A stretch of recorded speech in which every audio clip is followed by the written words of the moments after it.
Переезжая в новую страну, каждый из нас может понести расходы при аренде жилья. Чтобы узнать все минусы, не быть обманутым и быть осведомленным о разных нюансах, мы подготовили для вас это видео. Как в совершенно разных городах, разных стран, здесь также есть большое количество различных вариантов аренды жилья по совершенно разной стоимости. Отъехав от города в глубинку, можно столкнуться с тем, что не будет воды, горячей воды, газа и даже электричества. А в совсем глухих кишлаках есть варианты жилья в частных домах, где до сих пор еще есть земляной пол. Конечно, такие варианты мы с вами рассматривать не будем. Мы будем рассматривать жилье именно в городе Ташкент. К вопросу, в каких районах Ташкента лучше снимать жилье, то здесь есть однозначный, в принципе, ответ. Все районы Ташкента между собой практически ничем не отличаются. В каждом районе есть свой центр, практически в каждом районе есть ветка метро, вся инфраструктура. Везде есть как частные сектора, как старый фонд, так и новостройки. Как город Ташкент, так и сам Узбекистан не имеет выхода к морю. Поэтому в городе нету каких-то определенных курортных зон, каких-то спальных районов или промышленных центров. Все районы города между собой одинаковы, поэтому я советую руководствоваться вам лично своими ощущениями.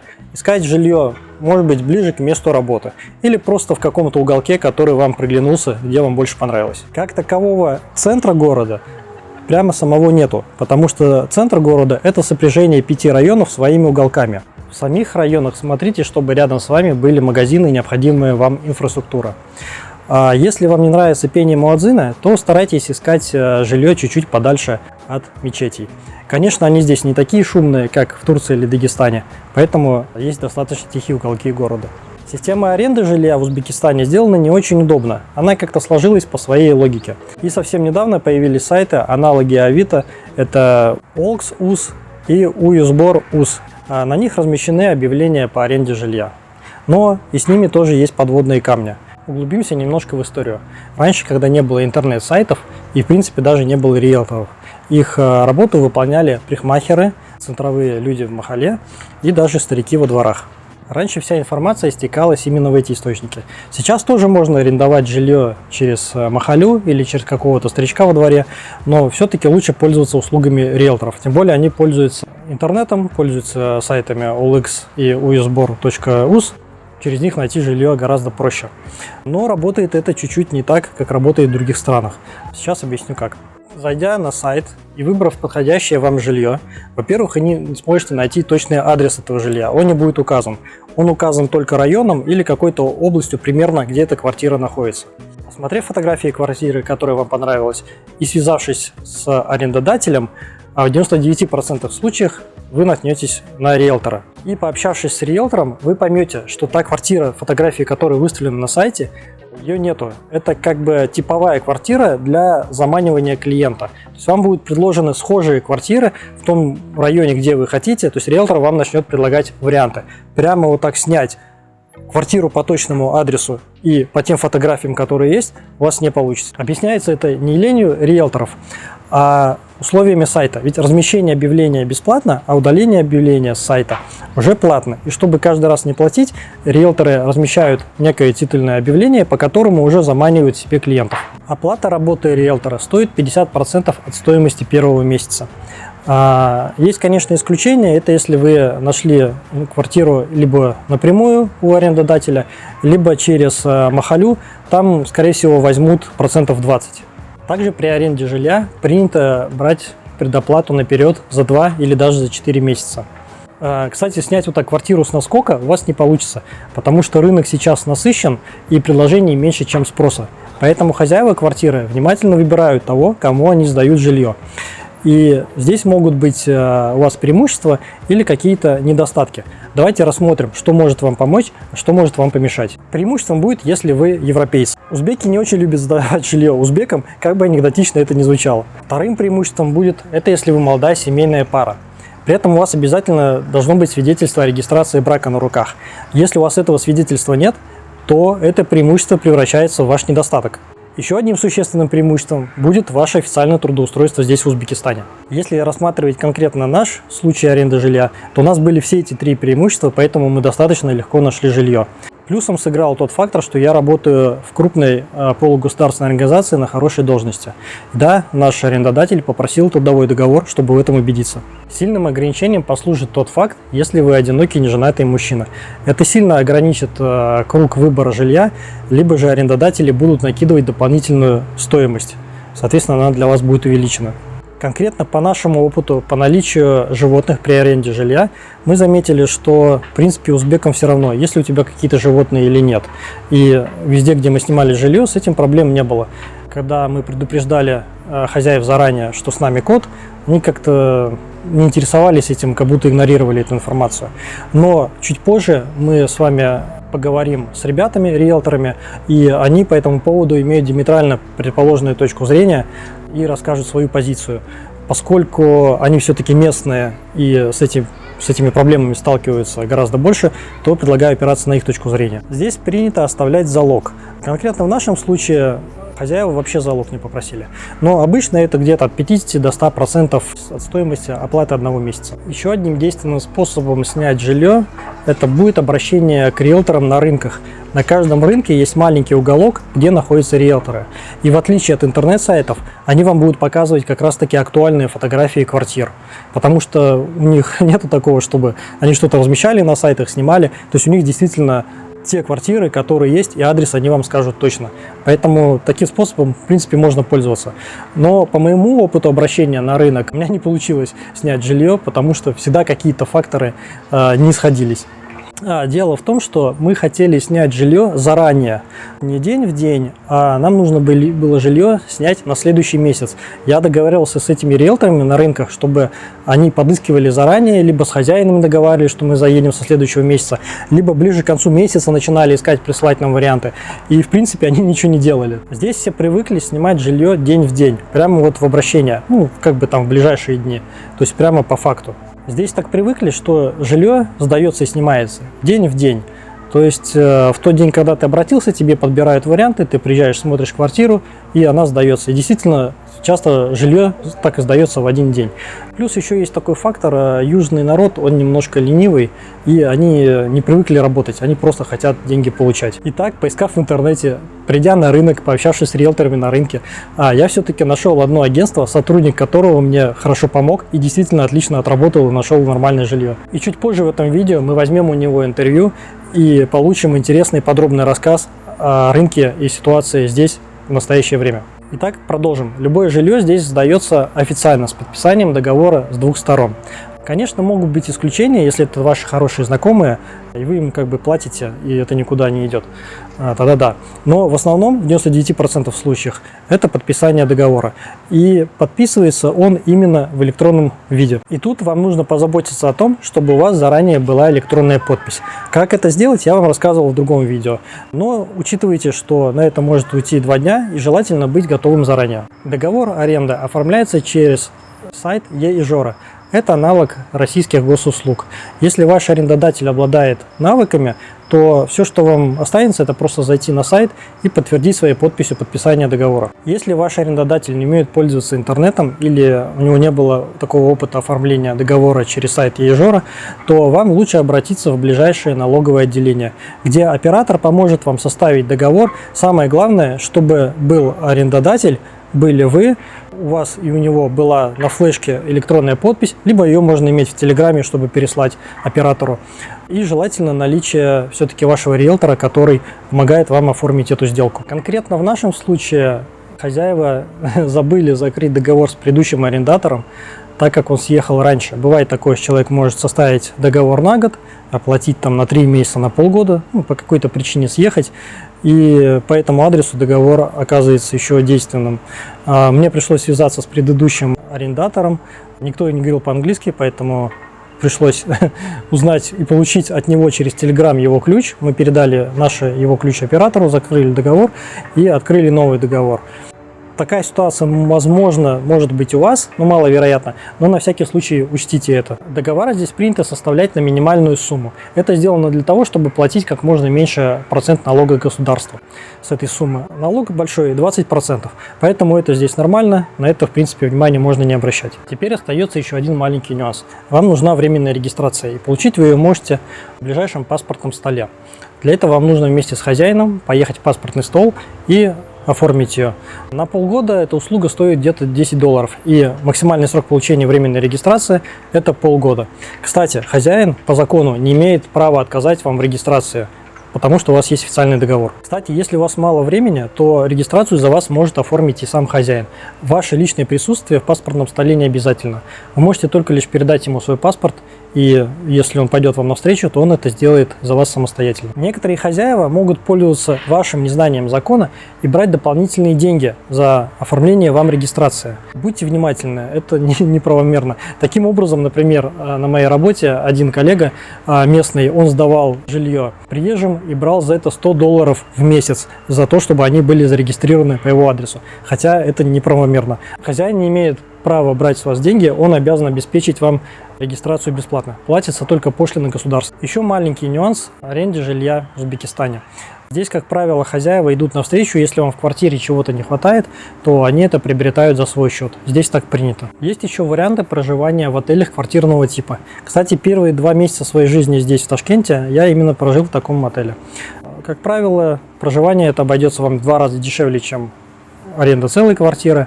И если вы не нашли хорошее жилье, то это хороший вариант. Вы можете в течение этих 2 месяцев посмотреть, сориентироваться на рынке и выбрать то, что вам конкретно подойдет. Также существует еще один способ сэкономить на аренде жилья. Причем это касается и квартир, и отелей. Если вы арендуете жилье через Booking, вы можете пойти на такую хитрость. Вы можете созвониться с хозяином отеля, договориться с ним, что вы приедете в обозначенную дату, и уже на месте вы заплатите меньше, чем через сайт Booking. Просто бронируете, созваниваете, отменяете бронь, приезжаете, договариваетесь на месте. В домах вы можете снять в аренду целый дом. Конечно, дом будет стоить дороже, это где-то от $1500 и, наверное, даже до $5000. Если у вас большая компания, и вы можете скинуться, и вас очень много, это может быть неплохим вариантом. При этом иногда бывают очень даже хорошие варианты, если поискать. Таким образом, у нас практически была возможность арендовать целый дом за $350 в месяц. Фишка только в том, что этот дом находился рядом с кладбищем, поэтому никто его не хотел арендовать, хотя у него окна на кладбище не выходили. Но мы опоздали буквально на неделю, и нашелся человек, который просто быстрее среагировал на это объявление, и этот дом сняли. Ну и у этого дома был еще один минус. Он построен в национальном узбекском стиле, это значит, что он имеет большой внутренний двор, дерево внутри было. Помещение находится по периметру, то есть спальня, гостиная, кухня, санузел, все проход через двор. И в зимнее время, конечно, выходить постоянно на улицу, чтобы сходить в туалет, было бы не очень комфортно. Скорее все-таки это дом такой более летний вариант. А теперь же я вам предлагаю посмотреть интервью с местными риэлторами, чтобы закрыть оставшиеся возникшие вопросы. Здравствуйте, вы на канале «Едем жить в Узбекистан». И сегодня у нас интервью с ребятами. Это Александр и Алишер. Ребята, расскажите о себе, кем вы работаете, как давно здесь живете. Алишер. Меня зовут Алишер. Я как 4 года уже проживаю в городе Ташкент. Сам я приехал с Ташкентской области, с города Ангрена. И уже более полугода работаю риэлтором. Меня зовут Александр. Я родился и вырос в Ташкенте. Долгое время отсутствовал, но вернулся. На текущий момент проживаю и работаю в организации риэлторов. Моя профессия риэлтор. Как давно вы работаете в этой организации? Порядка года уже работаю конкретно с этим рынком. У меня был до этого опыт работы с другими рынками недвижимости. Но этот у нас имеет особую специфику. Интересный вопрос. После февральских событий из России поехало очень много экспатов сюда. И, я так понимаю, ценник на жилье начал подниматься. Скажите подробнее об этой ситуации. Что происходит с рынком сейчас? В связи с событиями середины февраля, да, поступило очень много сюда запросов по поиску жилья от иностранцев, в частности белорусов, украинцев, россиян. И, соответственно, там спрос держался месяца 3, в некоторые моменты по определенным категориям просто не было никаких актуальных вариантов, и людям приходилось просто арендовать жилье дороже. И, соответственно, после этого изменений никаких не было. Не могу сказать, что что-то изменится в ближайшие 2-3 месяца, но обычно к концу года есть тишина, провал двухнедельный, где цены могут немножко скорректироваться в меньшую сторону. Как вы можете прогнозировать дальнейший какой-то здесь подъем или спад цен? Как вы думаете, что будет дальше здесь? Алишер, Будет ли здесь дешеветь жилье? Или, например, будет еще больше приезжих и еще дороже станет? Ну, смотрите, пока на рынке не появится более 100 вариантов, которые будут по ликвидным ценам, никакого спада цен не будет. Получается, спрос есть, а товара так такового нет. И поэтому цена будет держаться, а то и даже и расти, так как сейчас, вот как Александр ранее говорил, конец лета, осень, зима, начинается сезон недвижимости. И цены будут только и расти. Как можно сэкономить на поиске жилья, не потратив лишнего? Какие есть варианты? Вот приехала семья, кто-то, да? Как они могут попробовать сэкономить, потому что, не знаю, есть где-то там оплата риэлтору, может быть, они сами могут поискать, или какие-то риэлторы могут обмануть, или там какие-то могут быть дополнительные платы, которые могут не платить. Что-то такое есть просто по переплатам? Если речь идет про конкретно экономию денежных средств, то, конечно, можно просто потратить кучу времени на самостоятельный поиск и найти в конечном итоге. Но тут вопрос, где ты все это время будешь проживать. То есть это уже отель, это же все равно расходы. А на мой взгляд, самый лучший способ – это просто нанять толкового риэлтора, заплатить ему достойное вознаграждение. Я не говорю, что столько, сколько он называет. У нас принято торговаться, просто заплатить ему достойную комиссию и рассчитывать на то, что он найдет действительно подходящий вариант. Но у нас это немножко в другом порядке осуществляется. Сначала вариант, а потом комиссия. Вот. Расскажите тогда о вариантах. Какие районы города наиболее востребованы вот на вашем опыте именно для приезжающих с Беларуси, Украины, России? Куда хотят селиться в основном? Ну, все приезжающие, они стремятся к центру, да, ближе к центру, где зелени побольше, поменьше, где транспортные развязки, чтобы им было комфортно гулять по вечерам. Ну, мы сейчас немножко говорили о Ташкенте. Давайте проведем небольшой сравнительный анализ по другим городам, потому что кто-то, может быть, едет не в столицу, кто-то едет, может быть, в Самарканд или в Бухару, или какие-то пригороды. Насколько там дешевле или там дорого? Как-то по ценам можете немножко сориентировать? Бывает, потому что у людей работа дистанционная, и им не нужно жить прямо вот в центре столицы. Они могут жить где-то на периферии, экономить на жилье. За счет этого, есть ли смысл жить на периферии, будет ли там дешевле? Если будет, то сколько? Дешевле будет до двойной разницы в цене, да, то есть может быть и в 2 раза дешевле, но не факт, что это будет в конечном итоге удовлетворять по местоположению, по контингенту, который обитает вокруг. Ты приехал на периферию в другой город, снял квартиру за $150, и через месяц ты просто понимаешь, что ты там не можешь жить. Там по ряду причин. Плохая инфраструктура, не тот контингент, который хотелось бы видеть. Не столица это, да, как бы.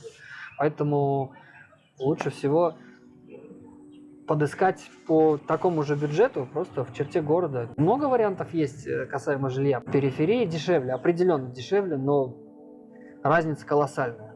В условиях, в комфорте, в удобствах, в инфраструктуре, во всем. Такой вопрос как раз вытекающий. Тогда это мы сейчас говорили об аренде жилья. Бывают такие случаи, когда люди переезжают и уже покупают жилье. Вкратце, как мини-инструкция, какие нужны документы, что для этого вообще нужно, как здесь купить жилье? Ну, прежде всего, граждане других стран, каждой страны индивидуально причем. У них свои условия приобретения движимого и недвижимого имущества в этой стране. Например, для россиян есть такое условие. Нужно год здесь прожить для того, чтобы потом получить разрешение на приобретение имущества какого-либо здесь. Вот. Есть обходной путь. Просто, может быть, какой-то родственник здесь проживает, который является гражданином этой страны, ну, Узбекистана. И просто тот человек, кто приехал из России, на свои деньги покупает жилье, а оформляет его на имя своего родственника там, или товарища, соседа, кого угодно. Но это риск, потому что нельзя никому в этой жизни доверять на 100%, неизвестно, что произойдет.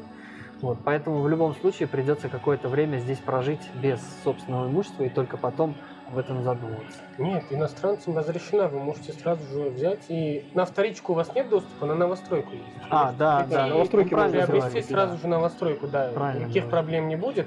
А вот насчет вторичного рынка, да, вот как Александр сказал ранее, вам нужно пожить некоторое время, либо на родственника оформить. А новостройка, с проблем у нас очень много сейчас новостроек строится. 7 мест, в принципе, хватит, и город варианты активно очень застраивается, большие, да. Ну, новостройка это если сразу. Такой закадровый голос там у нас. Нет, просто мне интересно, это сразу оплата или, допустим, та же самая ипотека разрешается? Ну, если сразу. Почему? С ипотекой большой вопрос. Почему? Потому что будут рассматривать доходы, место работы. То есть, условно, если трудовые документы все есть с собой у покупателя, у того, кто хочет купить, и наш местный банк это примет и рассмотрит, то, конечно, да. Сюда едут люди разных профессий. В основном, конечно, это айтишники, строители, но также могут ехать люди, которые раньше работали риэлторами. Какие можете вы им дать советы? Какие есть особенности работы риэлтором здесь, в Ташкенте конкретно? Ну, смотрите, скажу со своего опыта, я сам здесь не родился, я сам приезжий. И начал вот работу риэлтором, и у меня получается, поэтому никаких проблем, если вы работали где-то в торговле или также риэлтором, проблем у вас не будет. Единственное, вам нужно будет подучить карту города, расположение по ценам. Язык. И да, язык. У нас немножко такой вот менталитет своеобразный. Каждому человеку нужен такой своеобразный подход. С этим есть немножко проблемы. Да, я со своей стороны скажу так, что вот у меня был опыт работы риэлтором именно коммерческой недвижимости в другой стране, в России, в Санкт-Петербурге я работал. И приехав сюда, я думал, что сейчас у меня все легко и просто получится, но так не произошло, потому что, ну, язык, во-первых, во-вторых, здесь совершенно другой рынок, совершенно другой, то есть там он более сбалансированный, то есть там люди уже знают, что они хотят. Здесь очень все динамично, очень хаотично, и к этому нужно время, чтобы привыкнуть. Вот это самое главное. Выдержка, язык и знание местности. Вот это три важные особенные детали, которые я бы подчеркнул. И привыкнуть к такой фразе «подешевле». Да. Подешевле. Торг просто Подешевле, нон-стоп, да. нон-стоп. Каждую минуту. Хорошо. Еще один вопрос. Возможно ли такие варианты, что человек сидит, например, сейчас в Беларуси, думает, я хочу поехать, но у меня семья, мне сразу же нужно найти то, что мне нужно, как это реализуется? Ну, это так работает. Например, можно через сайт oilx.uz, можно через платформу Уйбор, можно через Телеграм. Telegram, да. Ну, тут, наверное, уточню немножко по нашему опыту. Я искал через OLX и постоянно натыкался на агентов. То есть мне такое, чтобы напрямую был какой-то арендодатель, такого не попадалось.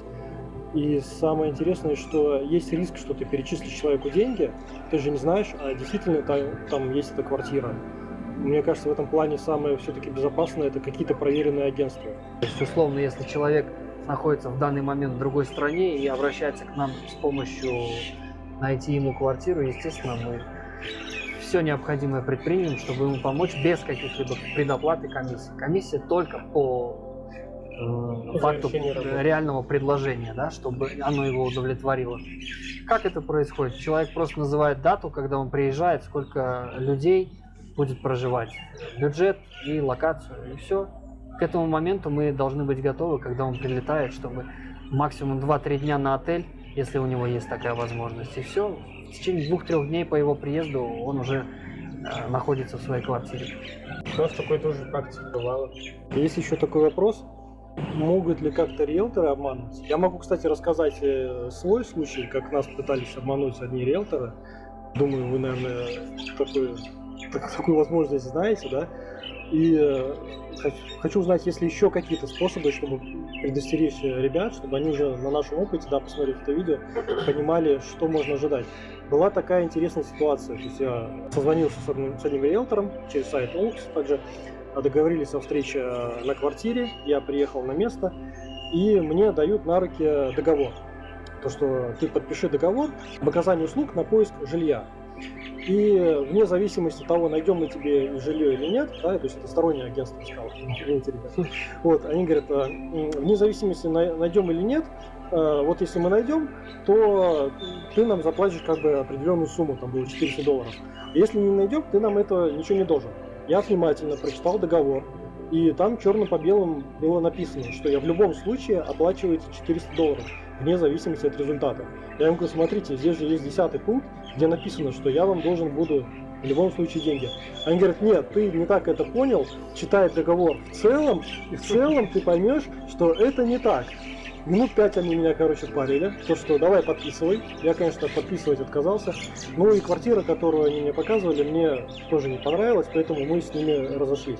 Есть ли еще какие-то способы, да, как мы можем предостеречь людей, которые сюда едут, от каких-то способов обмана, чтобы они, могут же, да, не глядя подписать, а потом через суд с них взымут, там, потому что указывался паспорт, данные твои, загранпаспорт, соответственно, подпись, то есть потом через суд себя эти деньги могут взыскать, да. Какие еще есть способы, как мы можем предупредить, если что-то еще такое? Чаще всего, знаете, обманывают так, что предлагают варианты, которых не существует. Допустим, он скидывает фотографии той квартиры, а вы по факту приезжаете совсем в другую квартиру или совсем на другой этаж, который вы хотели, а вам предоставляют другой. И лучше спрашивать заранее, действительно ли фотографии или нет. Алишер имеет в виду, что, вот, например, клиент обратился к конкретному риэлтору. Риэлтор, чтобы этого клиента не упустить, чтобы его удержать рядом, он ему отправляет фотографии в мессенджер. Да, какой-то несуществующей квартиры. Клиента она заинтересовала, риэлтор его везет, а привозят в другую квартиру. А когда у человека сроки поджимают, ему приходится забирать то, что есть. И вот это тоже встречается в нашей практике, что недобросовестные риэлторы и все такое. Вот. Бывает, что люди просят предоплату какую-то там предварительную, $50, $100, на карту. Это, конечно, уже мошенничество чистой воды. Я не рекомендую вообще, ни разу не рекомендую кому-то заранее деньги отправлять. Сначала стулья, потом деньги. Какой вы можете дать общий или какой-то ключевой совет людям, приезжающим сюда и начинающим искать жилье? Какой-то есть такой уникальный совет, который мы можем прямо сказать, и это будет очень... Я за кадром могу сказать, читайте обязательно договор вот и до. Потому что у нас люди привыкли подписывать все не глядя. Есть такое, да. Большинство людей не глядя подписывают. Вот на то и был тот расчет, как я рассказал, да, что я подпишу это не глядя. Есть какие-то еще советы? Нужно по той платформе, на которую вы наткнулись и начали листать само объявление, нужно найти самое толковое, где грамотно составлено описание, позвонить человеку, договориться, нанять его и рассчитывать на то, что он поможет. Если он не поможет, значит, найти что-то подобное. То есть, другими словами, найти толкового риэлтора, который пойдет навстречу, поймет, что вам нужно, и сделает все в лучшем виде. И, конечно же, подписывать все, что там необходимо, только в момент, когда уже есть что предложить. То есть, если вам что-то предложили, значит, если вам это интересно, тогда можно что-то подписывать. Но прежде ознакомиться. Типовые договоры у всех разные, но в целом содержание одинаковое. Еще такой момент, почему вообще многие риэлторы заставляют заранее подписывать какой-то договор? У нас часто такое бывает, что свои же кидают, поэтому некоторые вынуждены сразу же заключать договор. Это тоже, знаете, такой некий момент тонкий. Вроде бы риэлтор и не хочет ничего плохого сделать, и хочет как бы себя подстраховать. Тоже есть такой момент. Ну тут главное внимательно читать договор. Да, главное внимательно читать договор и... Контакт данных ребят мы оставим под видео внизу.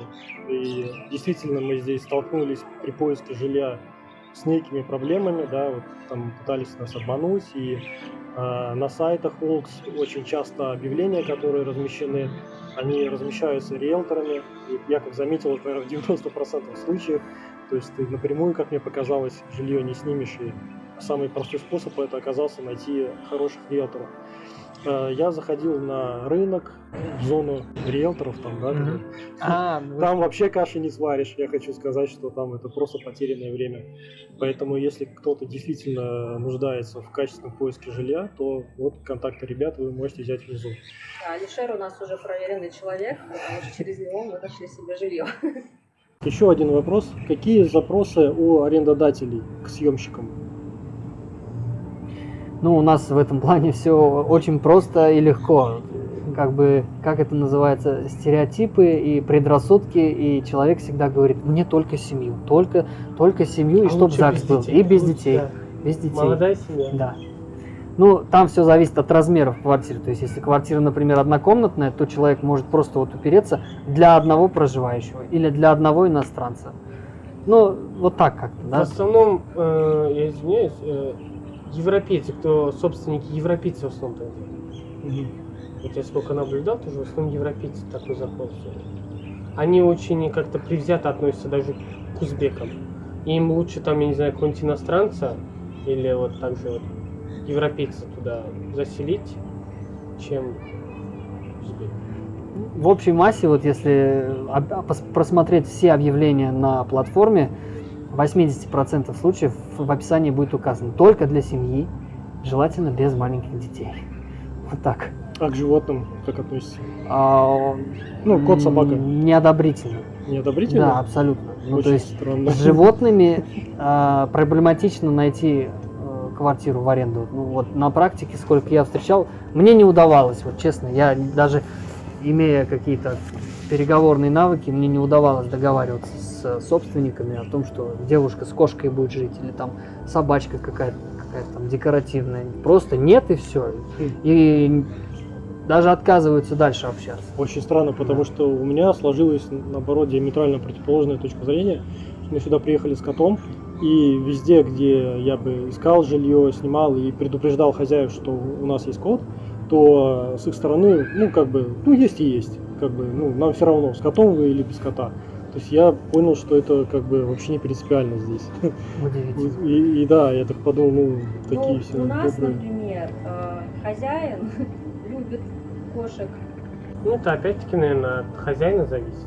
Да, тут, мне кажется, от хозяина. От хозяина зависит. Можно договориться, наверное, в плане того, что если животное что-то попортит, обязательно. Возмещать. Как правило, да, если вы снимаете квартиру, с вас спрашивают депозитник. Энная сумма, которая всегда стоит, если вдруг что-то поломалось, на эти деньги восстанавливают. Спасибо вам за интервью. Всегда пожалуйста. А вот интересный факт об Узбекистане. По закону женщина может находиться замужем за несколькими мужьями, в то время, когда мужчина может иметь только одну жену. А если вы хотите узнать больше о жизни здесь, то рекомендую подписаться на наш канал, чтобы не пропустить выход нового видео, рассказывающих о жизни местных женщин здесь, а также о приезжих сюда экспатах.